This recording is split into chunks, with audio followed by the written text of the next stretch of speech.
Es un problema. Totalmente. Bueno, en materia laboral no es la única mala noticia, pero la otra, dosifiquemos, la dejo para después. Bueno. Pero hay más sectores que hoy cerraron. Bueno. Qué feo, ¿no?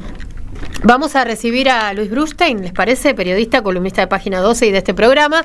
Hola Luis, ¿cómo estás? Buena semana. Hola, ¿qué tal? Buenas tardes. Buenas tardes. Hola, Luis. Estaba ahí escuchándolos con atención. Sí.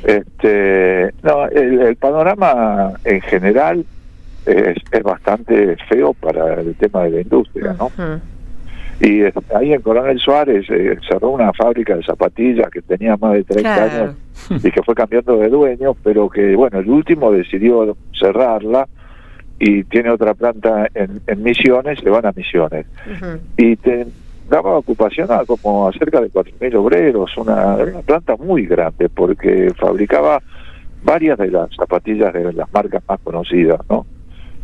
Y lo loco, vi artículos periodísticos, y una obrera de 60 años que todavía no puede jubilarse y le va a resultar muy difícil encontrar otro trabajo, ahí en Coronel Suárez, ¿no? Sí. Y diciendo que volvería a votarlo a Milei y que ellos son un costo lateral, ¿no? Un costo... O sea, que está dispuesta a sacrificarse. A inmolarse. A inmolarse. Sí, la verdad es, uno se pregunta cómo razona esa gente, ¿no? Claro. Pero bueno, aquí hay que hacer ya estamos hablando prácticamente de una situación electoral. Bueno, antes de votar la gente tendría que enterarse en esas cuestiones, porque el radicalismo oficial, digamos, ha sido casi cómplice de todas estas políticas, ¿no? Ahora se separó un poco, tomó alguna distancia un sector del radicalismo y formaron una propuesta de centro en la provincia de Buenos Aires, pero no son claros con respecto a lo que ellos van a hacer en ese sentido, en el sentido de generar trabajo, de generar fuentes de trabajo o de defender las que tienen en su pueblo, ¿no? Porque bueno, esto viene a cuento porque de lo que íbamos a hablar era de las elecciones en la provincia de Corrientes, ¿no? Así donde se produjeron varias situaciones que son interesantes para analizar. Primero por cómo se fue dando los momentos previos a esta elección, donde se hacían como el cálculo que había era, por un lado, que iba a haber un alto ausentismo como estaba sucediendo en otras provincias, por otro lado que había muchas posibilidades de que hubiera una segunda vuelta, que el peronismo pudiera entrar en una segunda vuelta con el oficialismo, y por el otro lado que el oficialismo iba a tener, o sea, el oficialismo nacional, ¿no? El gobierno, el mileísmo, iba a tener una muy buena votación. O sea, la sensación era tan fuerte que cuando el gobierno desesperado, el mismo Valdés, que es radical, que de alguna manera representa a Cambiemos, él entra con esa propuesta, ¿no? Esa alianza del PRO con un sector del radicalismo, más la gente de Elisa Carrió, esa fue el frente que incluso en este momento se mantuvo. Pero el gobernador Valdés estaba dudando si podía ganarle a las elecciones si no tenía el respaldo del mileísmo o si el mileísmo iba por su cuenta.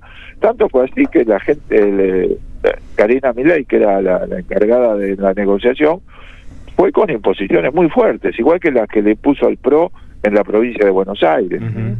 Prácticamente los dejaba... Sí, que deje de llamarse Vamos Corrientes, ¿no?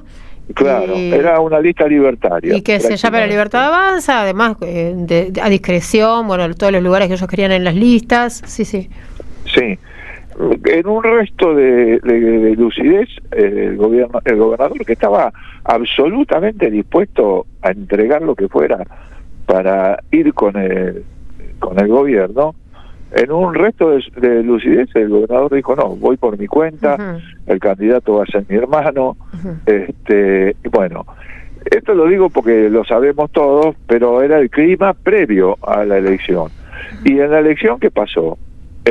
Hubo muy bajo ausentismo, hubo mucho presentismo, o sea, la gente fue a votar. Sí. La elección de la gente de Milei, el candidato de Milei, Almirón, fue un desastre, ¿no? Y el peronismo no pudo entrar en segunda vuelta. Resulta interesante analizar esto porque fueron 3 situaciones que no estaban previstas antes, que venían con otro enfoque. Sí, claro, cambió el escenario sobre la marcha y también las mediciones de las encuestas y de las consultoras no fueron finas, no le acertaron justo al escenario que terminó. Yo creo que no acertaron porque el escenario cambió muy sobre la fecha electoral. Pero una cosa quería comentarte, ya que estabas hablando antes de que pases a otro eje, lo de Lisandro Almirón, ¿no? Porque ahí Karina estaba jugando directamente con Lule Menem. Ese era el juego que tenía ahí. O sea que también ahí pasó algo, ¿no? Porque esa era la estrategia que estaba sosteniendo Karina en tándem con Lule Menem, a diferencia de lo que... Y Lule Menem sigue en el gobierno. Sí, hay en el gobierno hay mucha bronca por los resultados totalmente desastrosos, porque de alguna manera tiene una proyección anímica hacia las elecciones que va a haber en la provincia de Buenos Aires, ¿no? Seguro. Pero justamente la negociación la hicieron tan dura porque ellos pensaban que sacaban mucho más votos. Sí. Y si ellos sacaban mucho más votos, el gobernador Valdés iba a sacar muchos menos. Claro. Esta era la previsión con la que los tipos fueron a negociar. Y le salió mal porque a último momento le cambió el escenario. ¿Qué es lo que está pasando en provincia de Buenos Aires? Ojo. Tampoco se puede hacer previsiones así. Traspolar, tampoco se puede traspolar, claro. Exactamente, porque la realidad de todos son, sobre todo en Corrientes, históricamente es una provincia muy, muy particular, ¿no? Ha sido así. Desde la época de las guerras civiles, ¿no? Pero el tema es que ahí hubo algo que llamó a la gente a votar. O sea, tuviste 75% de presentismo en una provincia, cuando venía en las otras provincias el ausentismo llegaba al 50%. Acá tenés 75% de presentismo, 75,2%, que realmente es un récord, creo yo, debe ser un récord histórico en la provincia, ese nivel de presentismo, digamos, de votación en una elección de medio término. Bueno, esta es una elección a gobernador, ¿no? Eso también cambia, ojo. Siempre cuando hay una elección a un puesto ejecutivo, la gente está más motivada para votar. Pero ahí también, aquí evidentemente hubo algo a la gente que la convocó a votar. Y a votar en contra de Milei, porque Milei sacó tan pocos votos. O sea, el tipo Almirón sacó 8 y pico por ciento de los votos, que es una elección muy baja cuando tenés tanto presentismo electoral, ¿no? Y yo creo que este es un dato súper interesante, ¿no? La gente eligió votar en contra de Milei. Ahora, ¿por qué lo eligió a Vidal y no eligió al peronismo? Porque la idea era de que el peronismo se podía convertir en una expresión de protesta frente al gobierno nacional.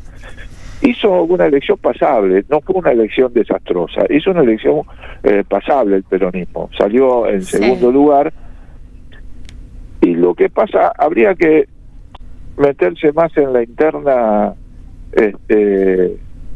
provincial de los partidos y demás, porque en realidad había candidatos peronistas en las 3 listas, en casi todas las listas. Bueno, también el peronismo tuvo problemas en la provincia, estuvo intervenido, ¿no? Exactamente. Ahí participó directamente Cristina para ordenar. Me parece que es la primera elección que se realiza después de todo ese desorden. Claro. Recordemos, el peronismo ahí venía manejado por Camagüe Espínola, claro. Exactamente. O sea, por algo fue intervenido el peronismo, y en tan poco tiempo era imposible que se recompusiera, después de haberle apostado durante muchos años a un personaje tan resbaloso como Camagüe Espínola. Claro. O sea, no es que se descubre ahora que Camagüe Espínola estuvo a punto de ser el candidato de Milei en la provincia. Camagüe Espínola se dio vuelta junto con Edgardo Cuader en el Senado y le votó todo a Milei, pero es un tipo que ya venía haciendo ese tipo de posiciones tan ambiguas, y el peronismo se entregó a la figura de Camagüe Espínola porque, digamos, siempre está la fatalidad de lo que te dicen las encuestas, y Camagüe Espínola medía muy bien en la capital, ¿no? Y tenía su gente. Cuando le fracasó la negociación con Karina y Lule Menem, que no quisieron que fuera él el candidato, quisieron poner un candidato propio duro de la Libertad Avanza, Camagüe Espínola, que es un tipo evidentemente que no tiene principios muy firmes, fue con todo el campamento, levantó el campamento y se fue a negociar con Valdés, y finalmente lo terminó dándole su apoyo a Valdés, con lo cual Espínola tiene un asentamiento territorial, no sé si importante, pero tiene una presencia. Tampoco es solamente la figura de él, ¿no? De Camagüe, la que lo respaldaba. Pues además de la confusión que crea eso, para la gente que no está tan cerca de la política y que lo viene votando al hombre de todos estos años por los cuales manejó el peronismo en Corrientes, eso también fue un elemento de confusión, y además le aportó votos peronistas a Valdés.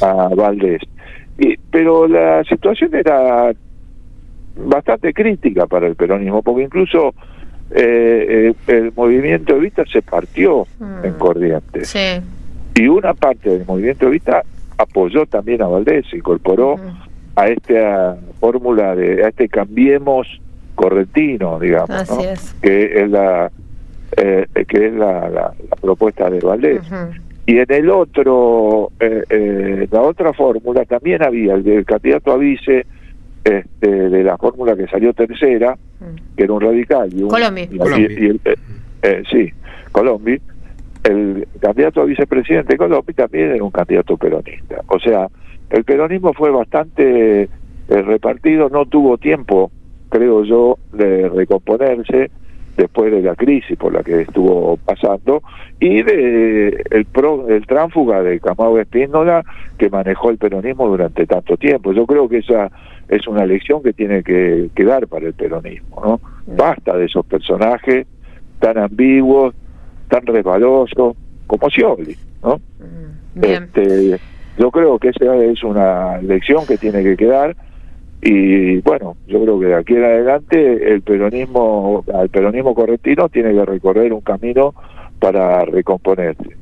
Pero yo creo que de todas maneras el salto más importante es primero el presentismo, que es cierto que pudo estar influido por el hecho que es una elección para un puesto ejecutivo, o sea, se elegía gobernador, pero además se ve que la gente tenía un motivo para votar, porque tampoco lo fue a votar al candidato de Milei.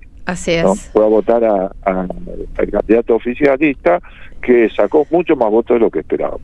Excelente. Luis, ¿te vemos en el estudio esta semana? No, ustedes por teléfono. Que tuve un tema familiar de felicidad, de bueno. Bien, ¿no? Y entonces tengo que viajar. Muy bien. Lo sabemos. Perfecto. Sí. Buenísimo. No digo que me nació un bisnieto porque... ahí decilo, Luis, decilo. No lo quise decir porque vos no lo decías, pero la verdad que es hermosa noticia que sos bisabuelo, es bellísimo. Sí, entonces voy a viajar a conocerlo. Muy bien, excelente. Bueno, te tenemos por teléfono entonces, algún día. Abrazo. Dale, abrazo y bueno, saludos, que estés bien. Luis Brustein, la vuelta completa, al final lo dijo, decilo, qué lindo, ¿no? Hermoso. Bueno, sí, precioso. Además tiene un montón para disfrutarlo porque Luis es súper joven para ser bisabuelo. Bien, un bisabuelo re joven. Bueno, gente, me dejas un título del deporte y nos vamos a la media vuelta. Sí, cómo no, Argentina ya... Walter Pedraza en el deporte. Argentina, la selección argentina ya se empezó a preparar para lo que será la última doble fecha de eliminatorias. Tristeza para muchos, el último partido de Messi será el próximo martes a las 20:30 frente a Venezuela en territorio argentino. Aclaramos. Por los puntos. Aclaró, como la otra vez que... Sí, en territorio argentino. Bueno, pero es un montón eso. Es un montón, sí. Claro, más bien. Bueno, nos vamos a la tanda, a la media vuelta, claro, 1 minuto. Mirá qué puntualidad. 1 minuto pasó, de las 6 de la tarde. La temperatura, Mastra, ya terminó Santa Rosa. 13 grados 2 décimas. Dejó un montón, desastre dejó.